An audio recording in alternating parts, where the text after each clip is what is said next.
Hey guys, welcome for this month's theme, audio and music in Deliver Us the Moon. First, in the process of audio, it's important that we set a tone and a vibe. And I remember at the beginning, Paul, my own brother, was doing this in the games of Keoken. However, later on in the process, we started to realize that just making music and sound for games actually involves a lot more technique eventually. So randomly walking into the office was Sander eventually during a playtest, and Sander proven to be an aspiring audio designer within games. So I took a chance with him and said like, well, let's grow together then. So the cool thing about Deliver Us the Moon now is concept actually coming from Paul itself. He made sure together with Sander that the game is the sound in the game is extremely important to the whole experience, and I would be lying if that would be a part. I think it's actually half or even more of the experience. So if you ever think to put down your headphones or turn down your sound, I would not recommend that, because it would lose a lot of potential in the experience you about to experience. So these guys can talk a lot, just like I do, but these can really talk a lot about this area because it's so important and so beautiful. I think you just watch and listen to their expertise because they have a lot of things to say. Enjoy.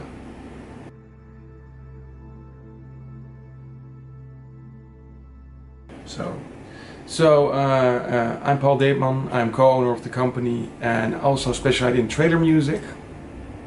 And I'm Sander van Zanten, and I do all the in-game audio within Deliver Us the Moon, so all sound effects and all music. And today we are to talk about all things audio within the game, yes, and outside the game, and talk a little bit about ourselves. There you go. So guys, what inspired you into music, audio engineering? What inspired you guys to get into that? How did you find music? So it started actually as a rebellious way. I was really into electronic and techno music.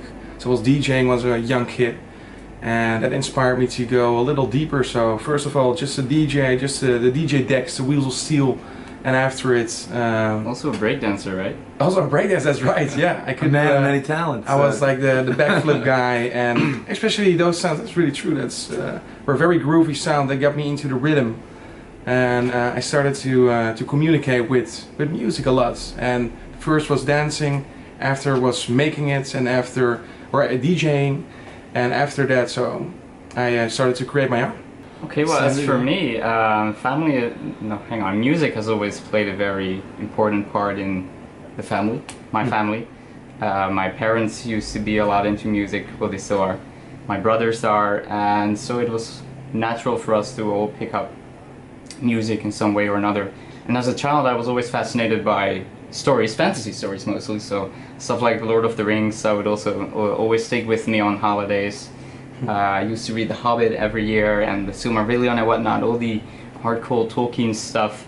And at some point, the passion for music and fantasy stories came together in the games I started playing. So Fable and the Warcraft games, Guild Wars even, all these fantastic games that have such gorgeous music.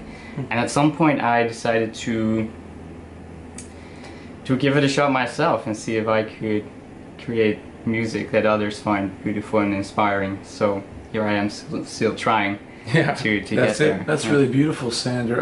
And then guys, when composing your music or trying to create music, whether it be for a trailer or for the game, where do you get your inspiration from for those kinds of things when you're making a musical composition? Does it depend on the theme of the game, or and how do you find that? We started in the beginning of the process with like a palette of, which was very nice, but was a nice fit. So you use a lot of references within the musical realm with other existing music.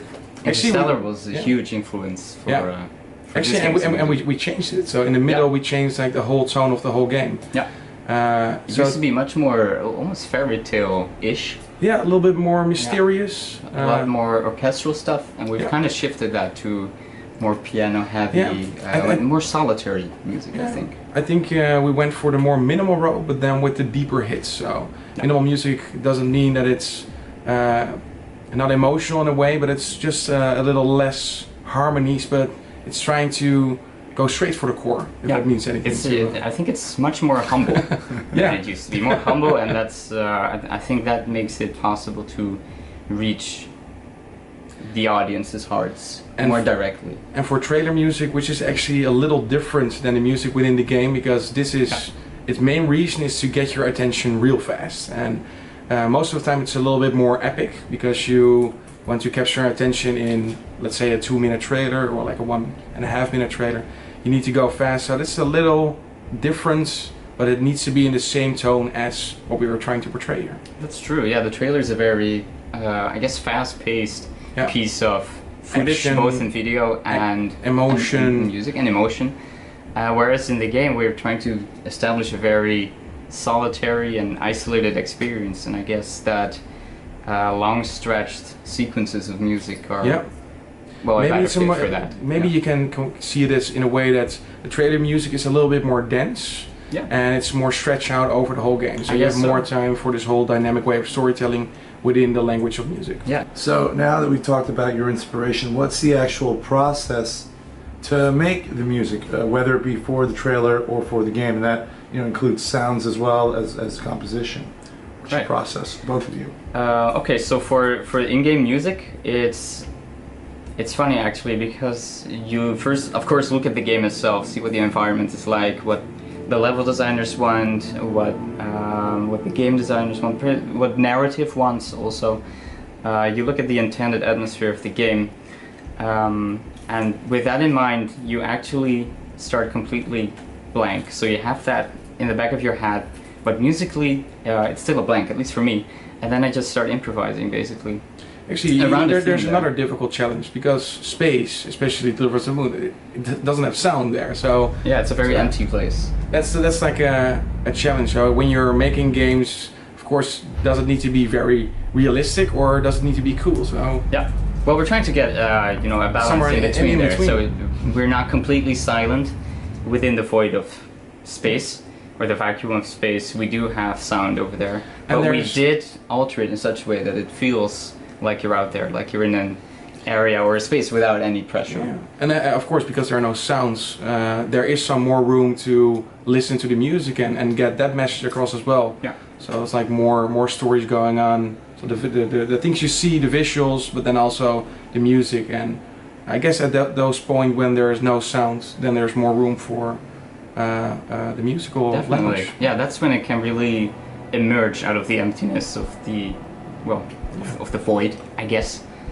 And by the way, are you portraying the character more, or do you try to portray the environments a little more within? The environment, yeah, I approach it from the perspective of the environment, I guess, not so much as from the character's perspective, since I think that the game is more about the environment trying to... Because it's not what everybody knows, so you can write music in different perspectives. So you can see it from the realm of the environment, or you can see it in the perspective of the astronaut, for example, and then you have to think about his feelings and what he's thinking about when he is on this lonely road. I think there's a very tight connection between the character you're playing and the environment. You did really well in that. And the environment, I like to think, is a character on itself. Yeah. Something that was humbled, perhaps. Something that used to have high hopes. Something that has been disappointed, but still, I don't know, cherishes a little bit of light in itself. So we're trying to get a mixed sense of, I guess, awe and at the same time also danger, since, well, it is a dangerous environment after all. It's well said. So this thing of mystery, but also this thought of feeling, because he's like the astronaut. The astronaut is, of course, thinking on itself as well. And if you can hear that within the music, which is very, very nice, it gives you a deeper dynamic story of the person inside the helmet. Yeah, music has a very direct influence on how players perceive the game, perceive the story, the character, the environment. So we need to watch out that the music conveys the right clues and the right emotions to the player. Okay, I've got a couple of Q&A questions for you guys. What did you guys study? I studied at SAE Amsterdam. It's like an audio engineering school.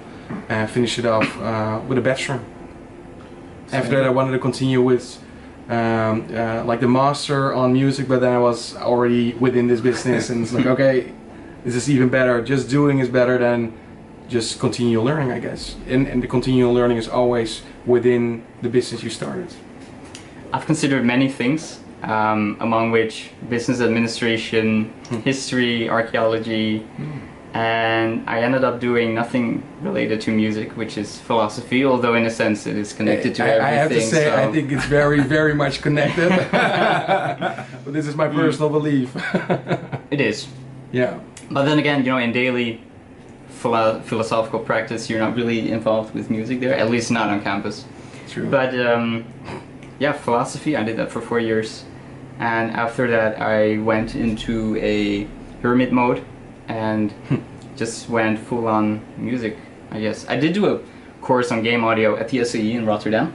Wow. A few years back, which was very informative, learned me a lot about FMOD, which is software we use a lot within the game. Actually, it controls all the audio within our game. And everything we do sound related goes through that audio engine. And the stuff I learned at the SAE was really, really helpful. Oh, awesome.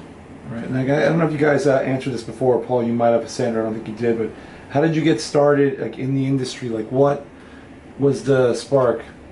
Actually, for me, it was after my school. I already was busy with this DJ, portraying this DJ career. But after it, I met a guy who was really big with trailers, and I was like, that is cool. I want to dive into this more film music stuff. And I tried, and actually I was really, really bad at the beginning. The guy told me as well, like, yeah, this is cool, but you kind of suck. And that's where you start just improving yourself, and he believed in me, and then he trained me as his apprentice. And eventually I got some skills with what he learned me. And that's a beautiful thing. I'm happy he gave me that chance. It's cool that if you get to learn the right people, they will help you further down the road. And even if you're not as good as you're supposed to be at first, they can help you get there. I guess it's learning like every language. It's, if you want to learn a language, it's about doing.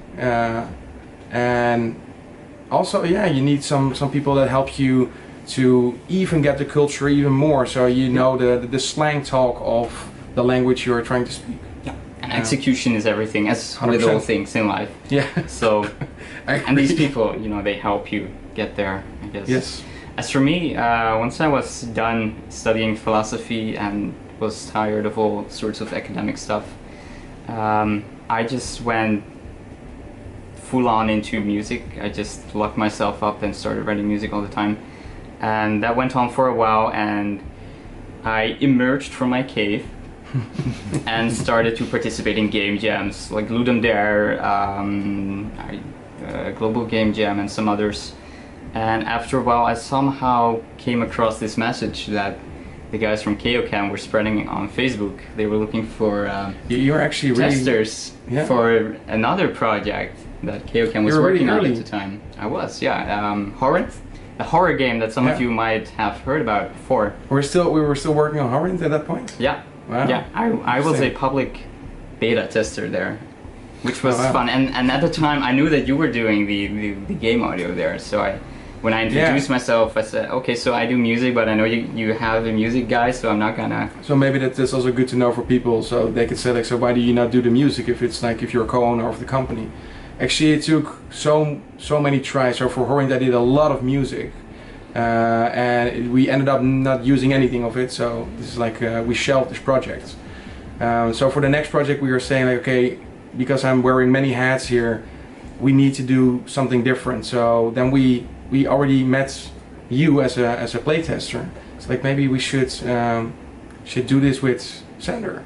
and he was even knowing more about FML than me. It's like maybe this is the right move to put him completely on it, and then I could focus on different things of this business. Yeah. I felt guilty at first for taking your place. I mean, No, that's what it felt like. But I think it worked out pretty well. I mean, you have so many other things to do here within the company that is crucial to what we do, that I'm kind of glad that I have, I don't know, sort of relieved you from It is that very part good. It was a very conscious decision to say like, okay, we need somebody who is completely focused on this, and not like half. And you did. And I'm glad you guys made that decision so early on in the project. It's not at all uncommon for audio folks to only get hired near the end of a project, and that is a terrible thing, because things will need to be rushed at such a high pace that. So do you like that? Do you like to be involved from the beginning of a process? Oh yeah. Because you saw like all the beta types of Deliver Us the Moon, and it went from this quite cool experience to a very beautiful one. It did. It was, well, okay, so it's fascinating to see the project develop, but other than that, it's also very useful, both for me as the audio designer, but also the rest of the project team, just to have audio involved at the start of a project. For example, the things we've been able to do is set up all sorts of systems that allow us to control audio dynamically and efficiently, which would have taken a lot of time to set up otherwise. I mean, it did take a lot of time to set up, but we have had the time to do that. If we would have had to do that now, that would have been terrible. Okay. Do you guys have a favorite kind of music? More simple question. That is the hardest question you've asked so far. Okay, well, you got 40 minutes. But for people like to skill things in little parts. But I still love electronic music, of course. I love classical music. Would you say that all music has something to give? All kinds? I guess you prefer one style a little bit more than the other. Sure. So it's about languages. So do you prefer French? Do you prefer English? Do you prefer Spanish? For example, this is also, you can compare it a little, I guess. Yeah, I guess all sorts of music are equal to each other, objectively speaking, and then everybody has a subjective preference into what music works for his. Which segues me into this next question. Oh, here we go. Did you say segue? That's right, that's what I said. Okay. It's a verb now. Yes, it's a means to toe it in there. Yeah, no, I got it. You know, you saying music, do you think that music is a language, and then when you guys hear each other's music, do you, he's laughing because we talked about this last night, do you guys think that you can maybe hear each other's like style a little bit in there? Do you see things in each other's music that maybe a regular person wouldn't see? I think we both have a different approach of speaking the language, which is called music. I think we understand each other's music. We both have a different approach, but different doesn't mean better or worse. Sure. It's just a different dialect. I guess we have a different dialect. I think we are quite close with a lot, but also we have our differences. But it doesn't mean that it's bad or very good. It's just different. It's a different dialect, which is but what can you say about that? Do you agree with that? Well, I do agree with that. It's just that we have been doing this for years now, so we have, I guess, more knowledge and experience of musical structures and whatnot. So we are able to see more details and more intricacies of whatever music comes our way, and so that means that, I guess, it makes us some sort of linguist of music. But I guess to so. Some extent. If there were no words and we were just talking with music, so I will do a question, you will do an answer. I guess we can do it a little. We could do. Well, music is a really funny language because it allows us to say so many fundamental things, but then it falls short of very basic practical stuff. So with music, you would never be able to explain how to assemble a chair or something. I don't know. No, that's fine. Because it's a different sort of information. That's going to be our next game, actually. Having you compose a chair piece. assembly. I guess you're right. It's a different frequency of what you are trying to portray, and it is not saying how to assemble. It's not saying how to assemble a chair or like an IKEA closet or something. I'm not sure. I'm not even. Maybe we should try that actually. Maybe we could. What if we could? So you don't have like a roadmap. We would shake the foundations. Yeah. And do you guys have a favorite composer that you think is really talented? I have to say, very cliche one. And also a game that you think has great audio. I love what Hans Zimmer is doing. For me, it's a little bit more minimalistic, but very. He always knows exactly how to portray the core emotion. which is very beautiful to me. But maybe a cliche thing because he's one of the most known composers out there. Fair enough. Yeah, that's true. Hans Zimmer is a wonderful composer. I really enjoyed his work of Interstellar. Yeah. I'm not very fond of his older work. There was a time where I was a young, rebellious, aspiring composer, and I would fight against the established Hans Zimmer power. Yes, of course. But that's because I only, I guess I only really knew his Pirates of the Caribbean stuff, and that really didn't appeal to me. But then once I heard Inception and The Dark Knight Rises and Interstellar, that stuff was great. So I'm also pretty much into Hans Zimmer now. The Nolan era of Hans, yeah. And what about? But I do have a rich background in, I'm very fond of the Blizzard composers, Derek Duke, Russell Brower, Neil Cree, and I'm missing a bunch of guys. Jason Hayes, Gareth Coker, who made the music for Ori and the Blind Forest. I'm really into his work. Oh, and I have to say, Machinarium, Thomas Dvorak. Oh, you have the real pronunciation. So maybe I could say it in music, but not in language. Different dialect. But no, he did something beautiful. It was jazz, electronics mixed with. It was actually a very funny thing to portray, like a 2D side scroller. Yeah, his music is really organic. Yeah.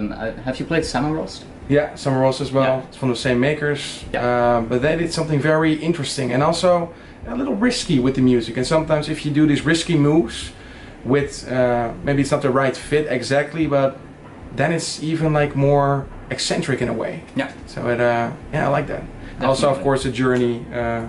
Austin Wintory. Yeah. Also a very good one. Austin's great. Guys, thank you so much for doing this with us, and it was a real pleasure. Please say goodbye to everybody out there, and thank you so much. Thank you. Thanks for tuning in. Yeah. See you around. Cheers.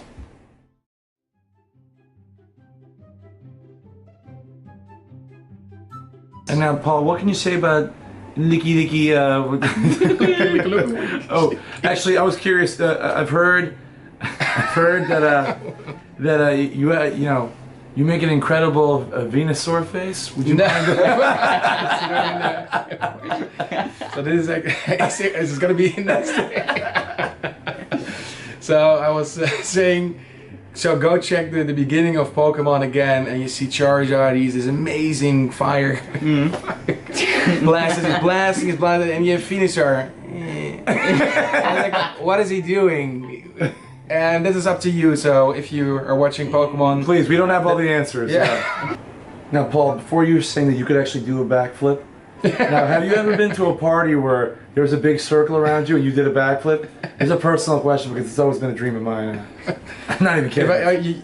You asking me if I did that? Yeah. Yes, I did. Now I hate you even more. Also, I did it so you have like two people were holding my legs. Sure. And then two boys throw me in front, but then it went a little too far, so I fell very hard on my head within this group of breakdancers. And people were like, "Oh shit!" Did this happen in London? No, in London. Okay. So I'm glad. What game? We keep talking. Yeah, this is a longer one, you know. You can cut away. We're sorry. Okay. No, we like this. The cool parts. Okay. We like this. Yeah. What? That's amazing. Okay, so Here we go. Yep. And then you have to cut a lot of footage. don't worry, we'll have plenty of footage. That's why I'm here. Sorry. That's why I'm here. That's right. That's right. And thank you for that, Charlene. Yeah, that's great. That is great. It's great to have that. You have the beautiful questions, Mister. Beautiful Mr. Jody. Audio engineering, right? Here we are.